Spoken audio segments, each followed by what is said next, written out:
Good morning seventh class.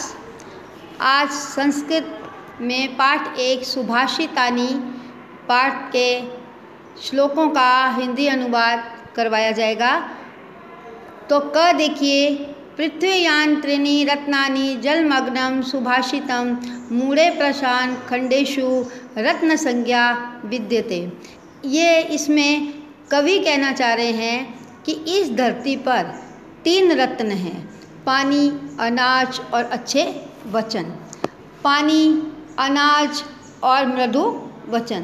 परंतु मूर्खों द्वारा पत्थर के टुकड़े, हीरा आदि में रत्नों की संज्ञा दी गई है, रत्नों का नाम दिया गया है। अर्थात मूर्ख लोग हीरा आदि को ही रत्न कहते हैं। इसमें कवि इस श्लोक में कवि कहना चाह रहे हैं कि मनुष्य को सुख और शांति से जीवन व्यतीत करने के लिए अन्न, जल और अच्छे वचन की अत्यंत आवश्यकता होती है। इसलिए व्यवहारिक रूप से इस संसार में ये 3 रत्न हैं, लेकिन मूर्ख लोग पत्थर के टुकड़ों को, हीरे आदि को ही रत्न मानते हैं। सच्चाई ये है कि हमारे जीवन के लिए, हमारा अच्छा जीवन जीने के लिए 3 रत्न ही धरती पर हैं, अन्न, पानी और मधुर वचन।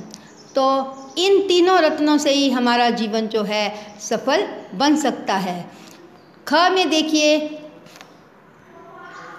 सत्येन धारते पृथ्वी, सत्येन तपते रवि, सत्येन वाति वायुश्च सर्वसत्ये प्रतिष्ठितम्। इसमें कवि कह रहे हैं कि धरती सत्य से ही धारण की जाती है, सूर्य जो है सत्य से तपता है और सत्य से ही हवा चलती है। सब कुछ सत्य में निहित है, अर्थात सब कुछ सत्य पर ही निर्भर करता है।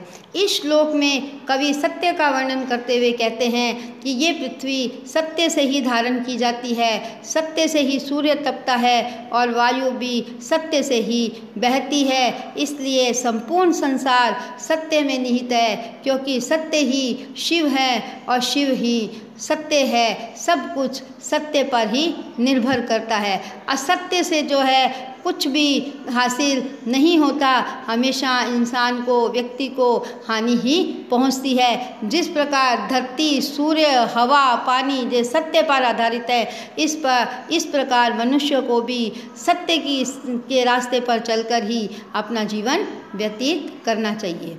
तीसरा श्लोक जो है, दाने तपसी शौर्य च विज्ञाने विनय विस्मो नाही कर्तव्यो बहुरता रत्ना वसुंधरा।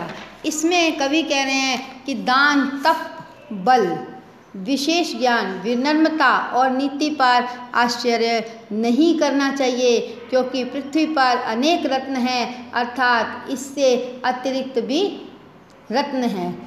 तो इसमें कवि का इन शब्दों से ये कहते हैं कि ये पृथ्वी से रत्नों को धारण करती है। अतः दान, तप, विशेष ज्ञान, विनम्रता और नीति पर आश्चर्य नहीं करना चाहिए, क्योंकि वह पृथ्वी अनेक रत्नों को भी धारण करती है। इसलिए इसको वसुंधरा कहा जाता है। आगे देखिए, घ में सिद्धिरेव सहासित सिद्धि कुवीर्त संगीतम सिद्धि निर्विवादम मैत्री ना सिद्धि किंचदाचरेत। आदमी को इसका कवि इसमें ये कहना चाह रहे हैं कि मनुष्य को हमेशा सज्जनों के साथ ही बैठना चाहिए, सज्जनों के साथ ही संगति करनी चाहिए, सज्जनों के साथ ही झगड़ा या विवाद और मित्रता करनी चाहिए।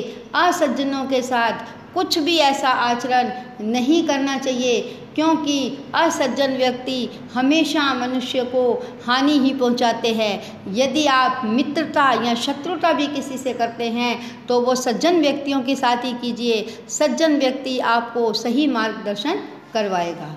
तो इसमें सज्जन के और असज्जन की संगति का वर्णन करते हुए सज्जनों के साथ बैठना, सत्संगति करना, विवाद और मित्रता करना, ये सब इस श्लोक में निहित है। और असज्जनों के साथ कुछ भी आचरण नहीं करना चाहिए, इससे हमारे जीवन में हानि ही पहुंचती है।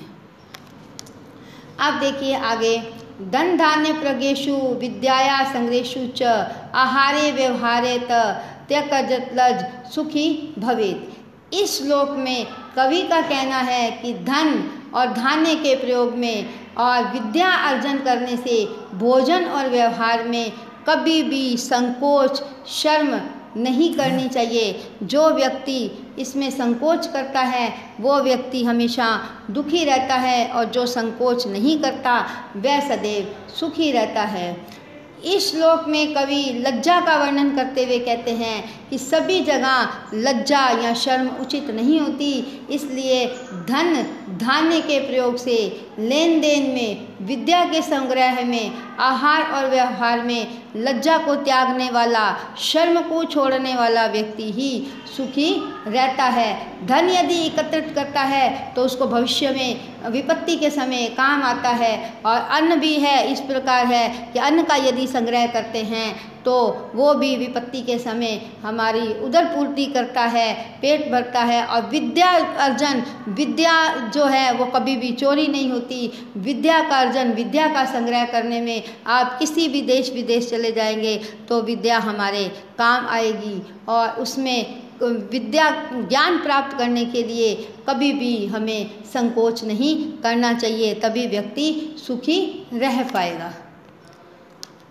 अब देखिए अंतिम श्लोक में, आपकी पाठ्य पुस्तक का अंतिम श्लोक है, क्षमावशी कृतिलोको क्षमा की न साध्यते शांति खड़क करे यस्य की करिष्यति दुर्जन। संसार में क्षमाशीलता सबसे बड़ा वशीकरण मंत्र है, अर्थात क्षमा से सभी को वश में किया जाता है। यदि कोई मनुष्य गलत कार्य करता है तो उसको डांटने डपटने की बजाय या उसको प्रताड़ित करने की बजाय उसे क्षमा किया जा सकता है। क्षमा के द्वारा क्या सिद्ध नहीं किया जा सकता, जिसके हाथ में शांति रूपी तलवार है उसका दुष्ट व्यक्ति भी कुछ नहीं बिगाड़ सकता।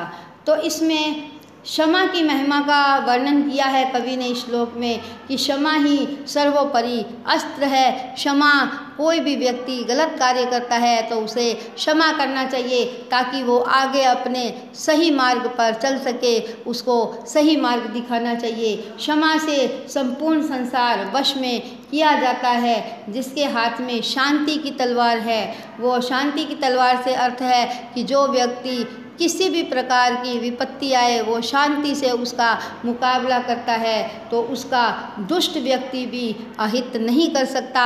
शांति से ही जीवन का सार है। यदि कोई व्यक्ति दुष्ट है तो आप शांति से अपना कार्य करवा सकते हैं या उसको समझा सकते हैं, तो उसमें वो दुष्ट व्यक्ति भी आपका अहित नहीं कर सकता, क्योंकि शांति की तलवार पकड़कर अर्थात शांत भाव से ही अपने जीवन को हम व्यतीत कर सकते हैं। तो ये आपके पाठ 4 सुभाषितानि जो श्लोक दिए गए हैं, इसमें कवि ने जो लिखा है उसको मैंने विस्तार रूप समापन किया। अब आगे अगला पाठ पढ़ाया जाएगा।